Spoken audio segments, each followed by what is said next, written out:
Hello guys, it's me ফরদাসান। Welcome to a new video. Guys, এখন বাজছে রাত্রের প্রায় 1:30টা, আর আমি আছি এখন কুমিল্লা রেলওয়ে স্টেশন। তো একটু পরে আমাদের ট্রেন আসবে সীতাকুণ্ডের। আজকে আমরা ট্রেন দিয়ে যাইতে চলেছি সীতাকুণ্ড কুমিল্লা থেকে। Guys, আজকে আমরা যাইতে চলেছি 4 জন। আমি, আমার বন্ধু মিজান, তারপর মিজানের আরো 2টা ফ্রেন্ড, তারা আছে ওই যে ওই পাশে। একটা ট্রেন চলে আসছে গাইস, ওই দেওয়া। আজকে আমরা 4 জন যাইতে চলেছি একসাথে সীতাকুণ্ডের ভিতরে। একটা ট্রেন চলে এসেছে, যেটা দেখে মিজানে মনে করছে এটা মনে হয় সীতাকুণ্ড যাইবো, তাড়াতাড়ি কেটে চলে এসেছে। এখন আমরা একটা লোকের জিজ্ঞেস করে দিই যে না, এটা সীতাকুণ্ড যাইব না। তো সবাই একসাথে সীতাকুণ্ড ঘুরতে যেতেছি। তো ভাবলাম একটা ব্লগও করি। আর অনেক দিন হয়েছে আমার চ্যানেলে কোনো ব্লগ টক ভিডিও আপলোড করি না। তো প্রথমে আমরা চন্দ্রনাথ পাহাড়ে যাবো, তারপর হচ্ছে কি সুপ্ত দ্বারা একটা ঝর্ণা আছে, ঝর্ণা দেখবো। আর তারপরে লাস্টে আমরা, না না না, তারপরে হচ্ছে গুলিয়াখালী সি বিচ, আর লাস্টে আমরা মহামায়া লেক যাবো যদি সময় থাকে। তো গাইস, আমার টিমের অনেকজন কিন্তু আমার সাথে নাই, তো মন খারাপ লাগতেছে। মারুফ সাইদ কিন্তু আমার সাথে নাই। তাদেরও যাওয়ার কথা আসলে, কিন্তু একটা কারণে তারা যাইতে পারে না। তো নেক্সট আমরা আরেকটা ট্যুর দেবো, সেটাতে আমরা আমার ফুল টিম নিয়ে যাবো। আর গাইস, সীতাকুণ্ড পাহাড়ে নাকি উঠতে অনেক কষ্ট হয়। যে একবার যায় সে নাকি দ্বিতীয়বার যায় না। তা আমি কিন্তু একবার গেছি, আবার দ্বিতীয়বার যাওয়ার লাগেও চলে এসেছি ট্রেন স্টেশনে। চন্দ্রনাথ পাহাড়ের সামনে যাই দেখবো যে এটাতে উঠতে কতক্ষণ লাগে। অনেকে বলে 2-3 ঘন্টা নাকি পাহাড়ে উঠতে লাগে। তো আমি সীতাকুণ্ডে চন্দ্রনাথ পাহাড়ের সামনে যাই তোমাদের সাথে দেখা করতেছি, আর বলতেছি এটার ভিতরে উঠতে কতক্ষণ সময় লাগে।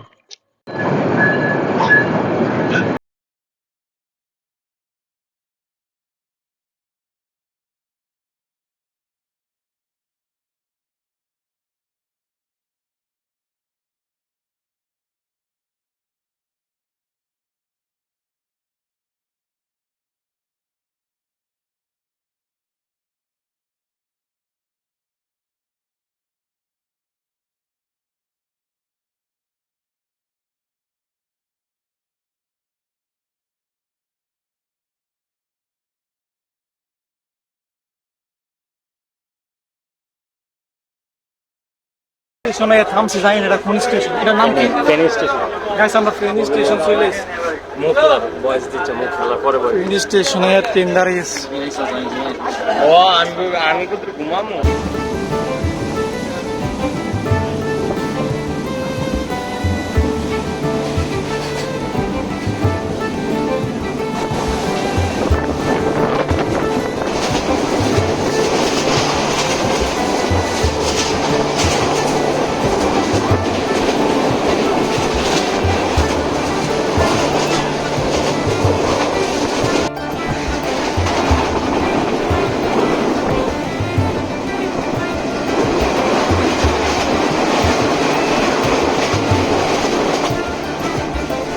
So guys, আমরা পাহাড়ের নিচে চলে আসছি, আর সবাই হাতে একটা একটা একটা লাঠি নিয়ে নিছি। এখন একটু পরে আমরা এই যে পাহাড়ে ওঠা শুরু করে দিন। প্রচুর কষ্ট করতে হইব পাহাড়ে ওঠা নাকি। চাপা না, সত্যি এটা কিছুক্ষণ পরে বুঝতে পারো। ওঠার আগে সবাই এই কথা কয় উঠতে সহজ, উঠতে সহজ। ওঠার পরে বুঝবো কতটা কষ্ট। আমি কিন্তু একবার উঠছি, এর লেগে জানি। কি অবস্থা মিজান? মিজানে কাপড় চাপড় গুছাইতেছে। হ্যাঁ, সবচেয়ে বড় কষ্ট কি, কাঁধে একটা ব্যাগ আছে 1-1.5 কেজি মতো। এই ব্যাগ নিয়ে উপরে উঠলে কষ্ট আরো দ্বিগুণ। গাইস, বিসমিল্লাহ বলে ওঠা শুরু করলাম পাহাড়ে। এই মিজান, ওই দেও আমার মিজান বন্ধু পিছনে দাঁড়িয়ে তাড়াতাড়ি। সামনে 3 জন চলে গেছে, আমরা শুরু করলাম। এই যে পার করলাম বর্ডার।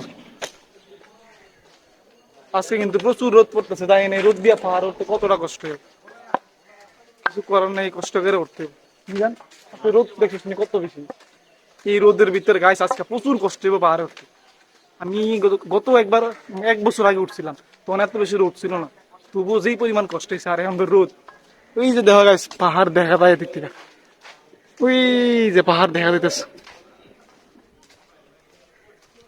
প্রথম প্রথম কিন্তু অনেক জোশ টোস নেওয়া ভিডিও শুরু করুন, মাঝখানে দেখা ভিডিও 12টা বেজে যায়। আরে বাবা, কত রোদ! আগে সিনজি বাড়ে এনে গাড়ি আগে যারা থামতো, আমরা হুন্ডা রাখছিলাম এনে গাড়ি, আর এখন কত পিছনে গাড়ি থামে। এই জায়গা আটতে আটতে তো অবস্থা গাড়ি। গাইস, উঁচা রাস্তা শুরু হয়ে গেছে কিন্তু এখান থেকে। উঁচা রাস্তা শুরু হয়ে গেছে। ওঠার সময় যারা নামে তারা আমরা ডিমোটিভেট করে দেয় ওঠার লেগে। উৎসাহ না দিয়ে আমরা ডিমোটিভেট করে দেয়। ভাই, গ্র্যাভিটি টানে নিচের দিকে, আমি টানি সামনের দিকে। আরে ভাই আমরা অভিনয় করি, আমরা ভিতরে এনার্জি ভর্তি। আজকে গাইছে এই বিরুদ্ধে আমরা দেখবো যে চন্দ্রনাথ পাহাড়ে উঠতে কতক্ষণ সময় লাগে। এত কথা সময় লাগে 9টা 5 বাজে, উপরে পৌঁছাইতে কতক্ষণ লাগে পৌঁছে তারপরে দেখি আসলে চন্দ্রনাথ পাহাড় উঠতে কতক্ষণ সময় লাগে, সঠিক কতক্ষণ সময় লাগে। আমরা 9টা 5-এ রওনা দিছি।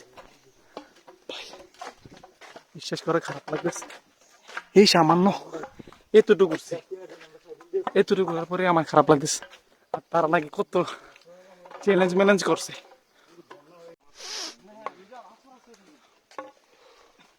যে সামনে যে গেটটা দেখতে পাইতেছো, এই গেট দিয়ে মূলত এদিক দিয়ে ওঠে ভাই দিকে একটা সেলফি তুলি ভাই। কোলের মহাতীর্থ চন্দ্রনাথ ধাম।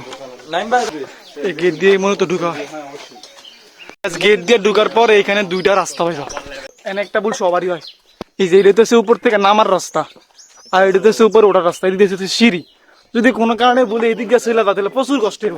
এদিক দিয়ে উঠতে যাও যতটুকু কষ্ট হইব, এদিক দিয়ে সিঁড়ি দিয়ে উঠতে তার চেয়ে দ্বিগুণ কষ্ট হইব, মানে উঠার সময়। হ্যাঁ, এদিক দিয়ে এসে নামার লাগে। তো অনেকে কি করে না জানি না ভুলে এদিক দিয়ে উঠতে পারে, এটা কিন্তু তোমার লাগে প্রচুর কষ্ট হইব। রাস্তা দেখো কত সা। আচ্ছা, গ্র্যাভিটির বিপরীতে লড়াই করবো আমরা। তো গাইস, এখানে কিছু সিঁড়ি আছে, সিঁড়ি দিয়ে উঠতে হবে। কিছুটা ওঠার পরে আমরা সবাই ক্লান্ত হয়ে গেছি, মুখে প্রচুর পরিমাণে ঘাম। তেমন এখানে বৈশা থাকি কতক্ষণ, বৈশা একটু রেস্ট নিয়ে তারপরে আবার ওঠা শুরু করবো। আর একটা প্ল্যান করছি যে আমরা কিছুক্ষণ পরে পরে যখনই ক্লান্ত হয়ে যাবো তখন একটা জায়গায় বসবো। আমার মুখ দেওয়া পুরো পানিতে পুরো।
অসম্ভব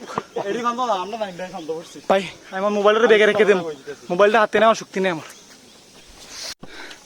সামনে তো রাস্তা একদম ভাঙ্গা ভাই, উঠমুটি গেছে না ওই দেওয়া গাইছে। এই যে দিক দিয়ে দিক দিয়ে দিক দিয়ে দিক দিয়া ঝর্ণাটা পানি ওই উপর উঠতে হইব। ভাই আল্লাহ, তুমি আমার শক্তি বাড়াই দাও। কি লিগা আল্লাহ জানে গাইস, ওই উপরে কেমনে উঠি, মনে হয় না উঠতে পারবো। দেখো গাইস, পুরো পাহাড়, এদিকে পুরো রাস্তায় ভেঙে গেছে। রাস্তার কি অবস্থা গাইস, দেখো সিঁড়ি কত খারাপ, গুহার মতো লাগতেছে।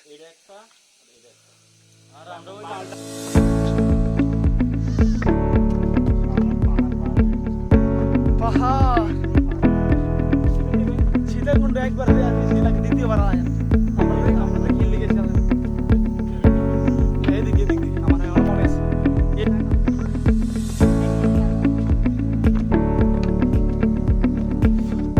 সিঁড়ির অবস্থা একই তো, মাথার উপরে সূর্য, প্রচুর কষ্ট দিচ্ছে প্রচুর।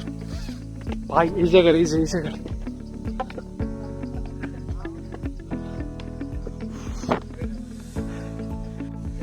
গাইস, এনে এসে বসে উঠছি, আর পারতাছি না, প্রচুর কষ্ট হচ্ছে।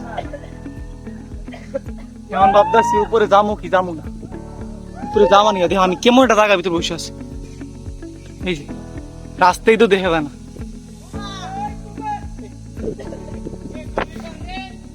লোকেরা শুয়ে গেছে একদম।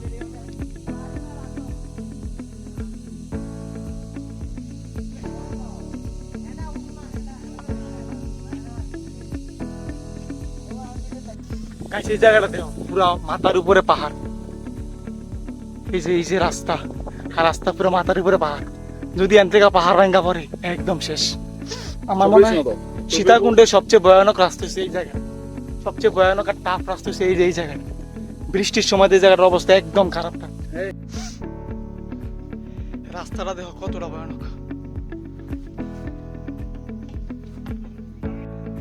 এদিকে রাস্তাটা আরো ভয়ানক, ইট মিট খুললে ফিরে দেয়, একটা পা উল্টা ফাটা জায়গা পড়লে ইট যে বসুরটা আমি তা মনিস।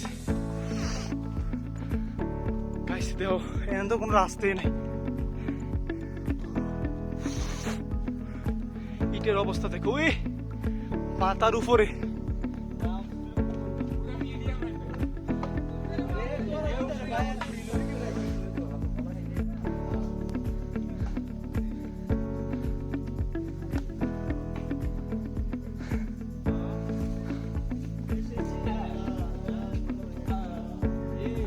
মিজান একটা পানি কুত্তা পানি আছে শুয়ে গেছি, আর করতেছি শুয়ে গেছি গাইস। আমি তখন ঘুমাইতাম, পাহাড়ে ওটা বন্ধ, আমার অবস্থা একবারে খারাপ। আচ্ছা এই নাম কিটা ভুলে গেছি, নাম কিটা?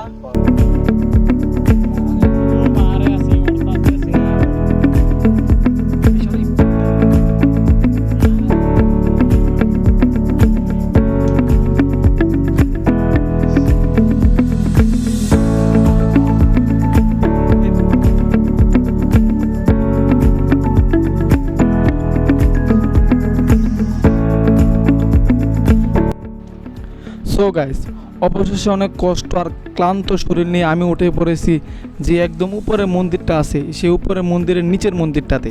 আসলে আমাদের কথা ছিল একদম উপরে মন্দিরটাতে ওঠা, কিন্তু আমরা টিমের 5 জন ছিলাম, আমরা মাত্র 2 জনই কিন্তু এই মন্দিরটাতে আসতে পারছি, আর বাকি যে 3 জন তারা একদম নিচে ক্লান্ত অবস্থায় শুয়ে আছে। তো আমরা যদি এখন একদম উপরে মন্দিরটার ভিতরে উঠি তাহলে আবার এই রাস্তাতে ব্যাক আসতে হইব, মানে অনেক অনেক কষ্ট করতে হইব। তো তারা যখন আমাদের সাথে আসে নাই, তো আমরা আর ভরসা পাই নাই উপরে ওঠার জন্য। এতটুকু ওঠার পরে আমাদের শরীর ক্লান্ত লাগতেছিল, তো ভাবলাম যে আর উপরে উঠবো না, এখান থেকে নিচে চলে যাব। তো গাইস আমরা যখন এই মন্দিরটাতে এসে পৌঁছাই তখন সময় ছিল প্রায় 10:30টার মতো। তো আমাদের এদিকে 1.5 ঘন্টার মতো সময় লাগছে এই মন্দিরটাতে আসতে। আর গাইস সময় বেশি লাগছে কেন, আমরা অনেক জায়গায় দাঁড়াইছি, অনেক বসছি, আর আমাদের টিমে যে লোকগুলো ছিল তারা অনেক লুজার ছিল, তারা অনেক ক্লান্ত শান্ত ছিল, তো তাদের জন্য আমার আরও সময় বেশি লাগছে।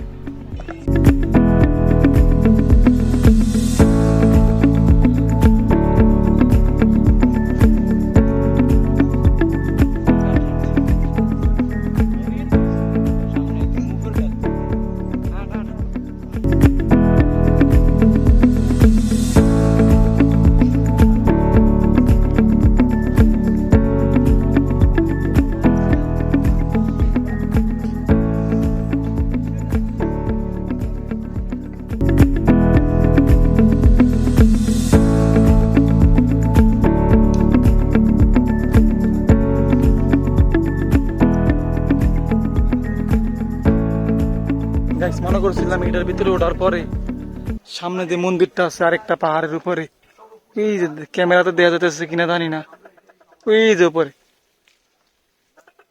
ওইটার ভিতরে উঠবো, কিন্তু এনে ওঠার পর ওইটার ভিতরে ওঠার আর কোনো শক্তি নেই। আর আমাদের সাথে যে টিম ছিল না তারা 3 জন নিচে বসে আসছে, উপরে আসে নাই, আমরা 2 জন আসছি। তো ওইটার ভিতরে যাওয়ার শক্তি একবারে নাই ভিতরে। এখন কি করবো, অনেকক্ষণ হয়েছে এনে বসে আছি, হাঁটতে পারতেছি না আসার পরে। তখন আমরা আবার নিচে চলে যাব, সম্ভব না এদিক দিয়ে যাইয়া। তোমার আমি রাস্তাটা একটু দেখাই, এই যে এদিক দিয়ে যাইয়া, এই যে ওই যে ওইটা ওই মন্দির,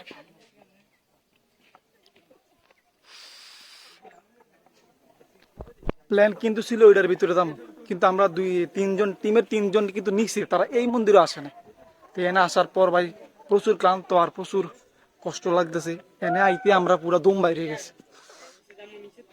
এবার আমরা নিচে ব্যাক করে চলে যাবো, সম্ভব না এখানে যাবো। সো গাইস নাইমা যাইতেছি এখন পাহাড় থেকে। পাহাড় এদিক দিয়ে কিন্তু আগে কোনদিন নামি নেই, পাহাড়ে উঠছি কিন্তু নামি নেই এদিক দিয়ে। তো নামতে কিরকম লাগে উপর থেকে নিচে নাইমা দেখি আজকে কি দেখো।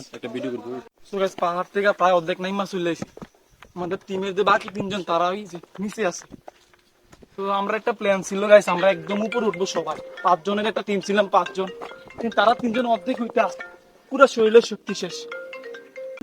অর্ধেক উঠতে কি করছে, তারা আমাদের সাথে ব্রেকআপ করে নিছে। কারণ তারা ওইখানে বসে আছে। আমরা বলছি আমরা 80 জন উঠে এসে আমরা একদম উপর থেকে ঘুরে চলে এসেছি। হ্যাঁ দাঁড়াও।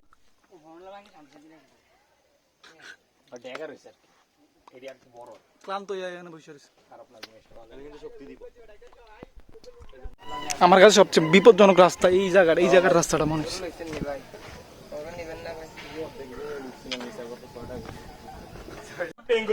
একটুও কষ্ট হয় না নামতে। কোনে বেঙ্গুলের বাসা? বেটা ভয় পাইস। নামতে একটু কষ্ট না, উঠতে যেই পরিমাণে কষ্ট না, নামতে তার চেয়ে দ্বিগুণ মজা। গ্র্যাভিটি তোমার নিচের দিকে টানবো, মহাকর্ষ বল, তুমি নিচের দিকে টানবো আর তুমি নিচের দিকে নামবো। পা দিবে আর নিচে পড়ে যাবে, পা দিবে। কিন্তু স্লিপ খাওয়ার একটা ভয় আছে। আমি 2বার স্লিপ খাইছি উপরে। আমার যদি না ধরতে একটা লোক তাহলে আমি পড়ে যেতাম। তো নামার সময় সাবধানে নামা উচিত। দেখো পাহাড় ঘেঁষে যাচ্ছি আমরা। আমাদের দিক 3টা লুজার আছে টিমে, তারা এত লুজার, অলসের মতো কত নিচে। Guys, এই জায়গাটা দেখো কতটা ভয়ানক। পাহাড় ঘেঁষে রাস্তা, এই দেখো এদিকের ভিউটা।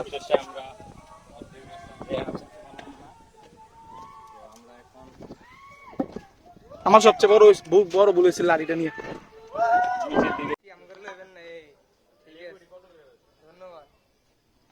So guys, একবার নিচে যা ভিডিও অন করতেছি, আর ভিডিও করব না।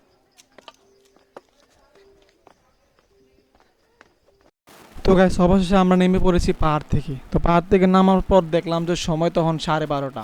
এত দেরি হওয়ার মূল কারণ হইতেছে আমাদের টিমের 3 জন লোক, তাদের কারণে মূলত আমাদের এতটা দেরি হয়েছে। তো আমরা কিন্তু অনেক তাড়াতাড়ি পাহাড়িটা চলে আসতে পারতাম, তাদের জন্য দেরিটা হয়েছে। তো গাইস আশা করি আজকের ভিডিও তোমাদের কাছে ভালো লেগেছে। যদি আজকের ভিডিও তোমাদের কাছে ভালো লেগে থাকে তাহলে ভিডিওটি লাইক করে দিবে আর চ্যানেলটিকে সবাই সাবস্ক্রাইব করে দেবে। সবাই সুস্থ থাকবে, ভালো থাকবে। দেখা হচ্ছে নতুন একটি ভিডিওতে। ততক্ষণ পর্যন্ত সবাই ভালো থাকবে। টাটা।